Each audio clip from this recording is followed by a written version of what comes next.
Rodolfo, ¿cómo le va? ¿Cómo andamos? Gracias por este ratito, bienvenido. Gracias por la invitación. Buenas noches, Juan. Gracias por venir. Gracias por la invitación. Bueno, son dos personas de mucho prestigio y muy escuchadas y muy solicitadas y requeridas respecto a desentrañar qué se viene en términos económicos o qué está sucediendo. ¿Cómo define el momento económico argentino actual? Empiezo por vos, Rodolfo.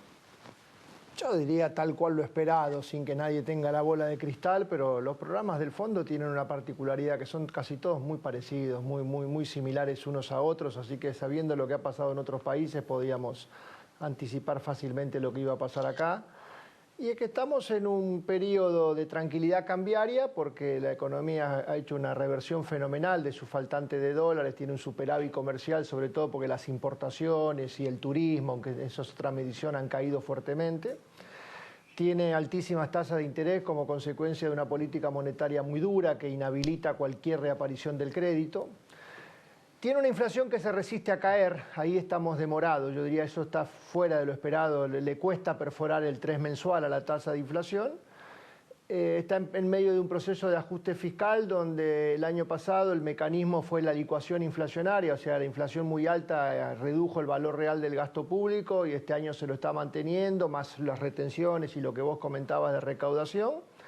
Y la consecuencia inevitable de eso es un proceso recesivo que va a durar como mínimo 2 años, de la economía dibujando una letra L, nos gusta decir a nosotros, tuvimos una fuerte caída hasta probablemente marzo y ahora se está amesetando en un nivel bajo, con la única excepción del sector agrícola y quizás la energía en la Patagonia y quizás algunos centros turísticos, el resto de la economía sufre el impacto del programa de ajuste, que era inevitable, o sea, no es la consecuencia de este programa, es la consecuencia de haber desajustado antes. Y me parece que así estamos. La particularidad de esta situación es que viene en medio de una elección presidencial, con lo cual ahora, dentro de un par de meses, empezará a tallar la política y la incertidumbre electoral. Pero si no, son siempre iguales los programas del fondo. Juan. Bueno, yo creo que Rodolfo lo explicó bien. Tenemos en realidad la superposición de dos ciclos, un ciclo económico y un ciclo político. Entonces, el ciclo económico tiene componentes de afuera y domésticas, que han pegado muy fuerte. Estamos empezando a salir en algunos aspectos de la parte en materia económica, en algunas dimensiones, en otras vamos a seguir durante un tiempo mal. Y yo diría que el riesgo político se transforma claramente en riesgo económico. Uno lo ve hoy en el sentido de que no hay un puente entre el presente y el futuro. Hay un corte allí por fin de año. Y ese corte hace imposible recuperaciones de corto plazo. Es decir, lo que en condiciones normales uno podría esperar que, bueno, la Argentina podría estar empezando a salir, la salida es mucho más lenta, es, como se dijo, es una L en lugar de ser una B corta, donde uno sale más rápidamente. Así que el riesgo político es lo central en este momento. Ahora, esto implica que el comercio no va a mejorar la performance independientemente de que pueda bajar un poco la fuerte caída en las ventas mes a mes, en vez de 14 caer, qué sé yo, 6 o 5, y evidentemente el empleo tampoco va a ser un vector que acompañe al gobierno en medio de la elección, recomponiendo la destrucción de empleo que la propia estadística oficial ha demostrado, por caso en el primer trimestre, digamos. Sí, hay un efecto estadístico obvio, cuando empecemos a comparar contra niveles ya bajos, las caídas de menos 14 se van a hacer menos 5 o 0 eventualmente, ¿no? Probablemente a partir Está bien, pero digo, pero la contra L, el mes anterior no hay un repunte posible mira, alto. Las dos variables que me parece que son inexorables, que no tienen una recuperación significativa más allá de algún mes a mes, son el poder adquisitivo del salario. O sea, el poder adquisitivo del salario va a quedar claramente por debajo de los valores previos a la crisis. Por ahí recupera un poquito respecto a los mínimos de marzo, O sea, si en abril. promedio el año pasado perdió 18, este año quizás recupere 4, 5, 7. 18 creo que fue un poco menos, poner que fue 13, 14, porque ahí la cuenta la tenés que hacer dividiendo, no restando, es una alquimia aritmética. Y me parece que este año firmo el empate sobre esa idea. Así que tu 18 más menos 4 yo lo llamo menos 13, 0. Pero hay diferencia entre el sector privado, sector público, formal, informal, el que más, el que menos. Pero en promedio andaremos por ahí. Y el segundo es el crédito. El crédito al sector privado este año va a dar 0 de crecimiento, con lo cual todo deudor, no todo, pero la macroeconomía del sector deudor de los bancos tiene que pagar la totalidad de los intereses. Si debes 100 pesos, tenés que pagar 50 de intereses y tenés 0 de crédito nuevo. Así que me parece que por ahí juega la macro. Después viene el sector exportador, obviamente mejoró un poquito, 10%. Las importaciones dejaron de ser un factor desalojador de producción local porque están en un piso mínimo insostenible por lo bajo, no por lo alto. Y después vienen las micros. Yo soy bastante escéptico de que todas estas cuestiones de planes específicos, de ahora 12, de no sé cuánto, del subsidio por acá, tengan un efecto relevante, son cosméticos. Yo diría la macro mata a la micro. Incluido precios esenciales, cuidados, etcétera. A ver, no me quiero poner en dogmático extremo. Si me preguntás si la tasa de inflación de mayo, de junio puede estar un par de décimas influida por eso, puede ser, pero no cambia la historia. En vez de 4 que sea 3, una cosa por el estilo. No, 4 ni va a dar. Yo creo que en vez de 3,1 de 3, pero es incomprobable lo que estamos discutiendo. Argentina debería estar en una tendencia desinflacionaria más fuerte, que por algún motivo, quizá la magnitud de la devaluación del año pasado, quizá inercias, quizá algunas cosas que no terminamos de entender. Reconozcamos que no entendemos todo lo que pasa, pero la tasa de inflación está mostrando una resistencia a la caída más fuerte de lo que uno hubiera esperado. Y eso complica obviamente a todo el resto del programa económico. Yo te agregaría que en realidad vos tenés un cambio en toda la macro por el lado de que el consumo tiene que caer. Disculpame que no te dé una buena noticia. O sea, vos tenés una macro en la cual, digamos, la recuperación de la actividad económica debería provenir de aquellos factores que te dan estabilidad en el mediano plazo. Y eso inversión. Sí, bueno, básicamente lo que estoy tratando de decir es esto. Vos has tenido un déficit fiscal enorme y un déficit de cuenta corriente enorme. Esos déficits reflejan que vos tenías un desequilibrio en la macro. Ese desequilibrio solo puede resolverse si vos tenés un reacomodamiento con una recuperación del peso de la inversión y de las exportaciones por sobre el consumo. De modo que esta recuperación debería ser bien diferente, la que se viene, debería ser bien diferente a las recuperaciones que tuvimos en el pasado, donde todo venía del consumo. La recuperación tiene que venir de las expo, tiene que venir de la inversión, y cuando digo tiene que venir no significa que vaya a venir. Digo, si vos la querés tener sostenida, vos tenés que generar recursos por el lado comercial, tenés que generar las condiciones del crecimiento que son de inversión. Si vos lo pensás a través de una recuperación rápida del consumo, lo que vas a tener, te vas a chocar rápidamente con las mismas restricciones que te enfrentabas antes. Lo pongo en estos términos. El comercio está cayendo 15% a nivel de Producto Bruto en el mes de marzo. La recuperación del comercio va a ser más lenta. Ese es el punto. Pueden recuperar antes otros sectores. La recuperación del comercio se va a dar en la medida que recupere la economía. Hacia el año próximo uno espera una recuperación. Por supuesto, esto hoy es más que nada una expectativa, más que una buena proyección. Y ahí tiene que recuperar algo, pero mucho menos de lo que recuperó en el pasado, porque las fuentes del crecimiento tienen que venir dadas por una exportación mucho más firme e inversión más fuerte. Ahora, el tema es quién pone un dólar, ¿no? En la Argentina, salvo aquello que tenga una mirada de mediano y largo plazo, equidistante de la coyuntura de un gobierno u otro. Me refiero a, bueno, el shale gas está acá, sí, Vaca Muerta es una formación geológica que es el segundo reservorio planetario, está bien. Se produjo la primera exportación el fin de semana, no es menor, a partir de YPF, ¿no?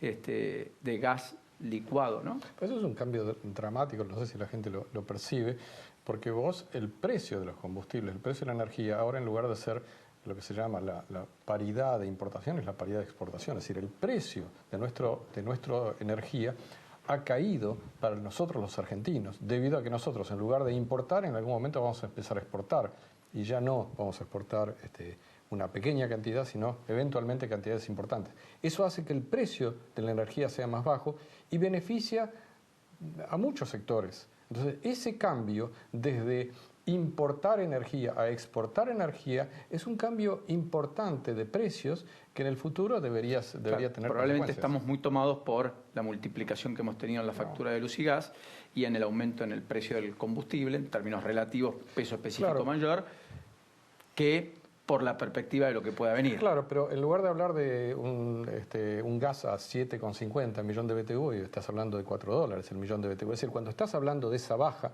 no solamente estás hablando por los precios internacionales, sino por el hecho que en lugar de tener que importar lo escaso, estás empezando a exportar algo más barato. Y no te genera sangría de dólares, sino divisas. Pero decía, salvo eso, litio, campo por ¿Qué otra cosa, digamos? No, Inversión no. genuina, real, 100, 200, 500, 1000 millones de dólares, proyectos, ¿llegan o no llegan? ¿O eso es de sencillar hasta que aclare, como dicen en el campo, y que pase la elección? Tenés el riesgo político en el medio, que es un punto importante, condición necesaria, no suficiente. No soy de los que creen que el único riesgo es el político, pero es un riesgo importante. Tenés el riesgo país que reflejan los mercados financieros. Hoy arriba de 1000 puntos. 1000 puntos, 900 o 1100 es lo mismo. Estamos fuera del mercado. Estamos ahí en una situación donde no hay acceso al financiamiento y eso refleja que Argentina de nuevo tiene un problema de endeudamiento, más manejable, menos manejable, el tiempo lo dirá, pero tenemos un problema que hay que resolver. Yo diría prioridad número 1 de la próxima administración, dentro de un programa con el fondo que ha suministrado fondos para 2019, pero ha dejado en blanco 2020, tarea número 1 de la próxima administración. O sea, ahí coincide con la oposición que dice hay que sentarse y hablarlo. Por supuesto, hay que saber, lo primero que hay que saber si el Fondo Monetario, a través de la política internacional, estará dispuesto a poner más plata en Argentina o no. La cantidad de plata que ha puesto, se ha comprometido a desembolsar los 57.000 millones de dólares, es récord para Argentina de todos los tiempos y segundo récord de la historia del mundo. Primero, ¿van a estar dispuestos a poner más plata o ya tenemos que ocuparnos nosotros de lo nuestro? Si tenemos que ocuparnos de lo nuestro, el desafío es bravísimo. Esas son las cosas que yo diría más vale que pronto alguien se ponga a trabajar de cómo va a ser. Y déjame ir a un último punto, porque vos decís, ¿quién va a traer plata? Vos pensás que todavía Argentina como macroeconomía está pensando cuándo dejamos de sacarla. O sea, porque todavía lo que en alguna época llamábamos fuga de capitales o dolarización de portafolios está presente. Los números del mercado cambiario de ninguna manera son dramáticos como el año pasado. El año pasado con el dólar a 17 y la cantidad de pesos que había a bicoca comprar dólares y fugar capitales. Pero hoy estamos en un dólar a 45, que es 50% en términos reales, o sea, ajustado por inflación, mayor que el del año pasado. No es un dólar barato. No hay un peso porque el programa monetario es durísimo y la tasa de interés altísima. O sea, los aspiró, los sacó de la plaza. Tenemos la cantidad de pesos que tenemos en la economía hoy es 30% menor en términos reales a lo que había en los últimos 10 años. O sea, si te digo, hago simple ejemplo, si el taxista me dice, jefe, no hay un mango en la calle, yo le digo, venga a trabajar conmigo al estudio porque tiene clarito los números. Y sí, venga, porque tiene clarito los números. Está bien. Y sin embargo, los argentinos seguimos, vamos a involucrarnos todos, comprando mil y pico de millones de dólares por mes. O sea, pese a que es menor, pese a que el dólar está caro, menor, a que está caro claro, el dólar o está en valor lógico y a que no hay pesos. Y seguimos comprando 1.300 millones de dólares por mes, lo cual refleja un problema fenomenal de largo plazo, que no tenemos moneda. Hace décadas que Argentina no tiene moneda, pero sigue sin tener una moneda que cumpla ese rol. Entonces yo diría, ¿cuándo alguien va a venir a traer un dólar? ¿Pero cuándo vamos a dejar de sacarlos? Yo creo, Juan, ahí que el tema es, bueno, ¿y cómo se reconstruye la moneda? Porque la convertibilidad fue un salvoconducto. En tanto yo entendía que un peso era un dólar, yo confiaba, pero confiaba porque era un peso un dólar, más que en peso porque era un dólar, lo que yo tenía que sea peso. Cuando eso dejó de ser así, otra vez, la devaluación, fue 3-1, después 15-1, después 30, ahora 45, todo esto en 18 años. O sea, inimaginable para Chile, Uruguay, Perú, Colombia, Brasil, que están 4 reales desde hace 20 años. Sí, pero digamos, no es un fenómeno de 15 años, es un fenómeno... Los argentinos fugamos desde hace 70 años. Bueno, por supuesto. Te lo explico y te digo básicamente por qué fugamos. Básicamente fugamos porque, digamos, no hay moneda. Es decir, en el fondo, es decir, digamos, uno no confía en la moneda porque va a ser expropiado. Y si va a ser expropiado, entonces mejor sacarla antes que nada. Es decir, si vos mirás las cuentas externas de Argentina, tenés fugas muy importantes y las podés detectar en los 50, en los 60, en los 70, en los 80, es decir, en todos los periodos. Entonces, ¿cómo cambiás esto? Bueno, sí, por supuesto, confianza en la moneda, pero la confianza en la moneda tiene mucho que ver con que no haya alguien que de vez en cuando te expropia. La pregunta es, ¿por qué te expropia? Te expropia porque le falta plata. ¿Por qué le falta plata? Entonces, soy muy simple, pero básicamente la historia de la Argentina es historia de déficits fiscales y déficits externos. Bueno, pero hablemos de déficit fiscal.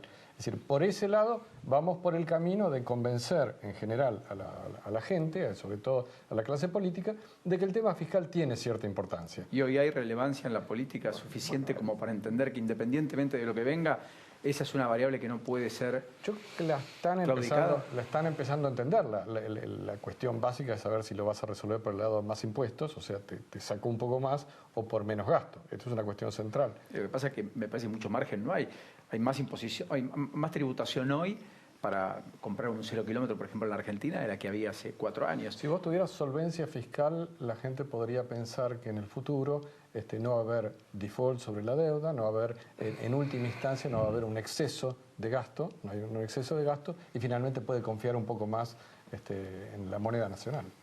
Por eso va a ser importante el 10 de diciembre de 2019 en términos del nuevo programa económico. Está claro que 10 de diciembre de 2015, no lo digo yo, lo dicen los resultados, fue una oportunidad perdida, pero se puede abrir una nueva oportunidad. Veremos cómo la sociedad elige, la situación política, todo lo que hay que hacer alrededor de un programa económico. Pero 10 de diciembre de 2019 será una nueva oportunidad que veremos cómo se aprovecha.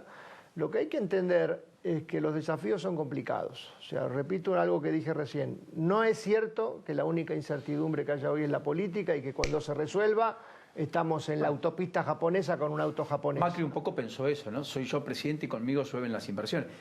Más o menos hubo una sobreactuación sobre lo que el apellido implicaba y el cambio de gobierno significaba. Bueno, ya pasó lo pasado, no podemos cometer el mismo error de pensar que gane... No repitamos el mismo error. Lo pasado pisado, ya está, aprendamos las lecciones, pero la próxima experiencia es, necesitamos un programa económico consistente. No lo hay hoy.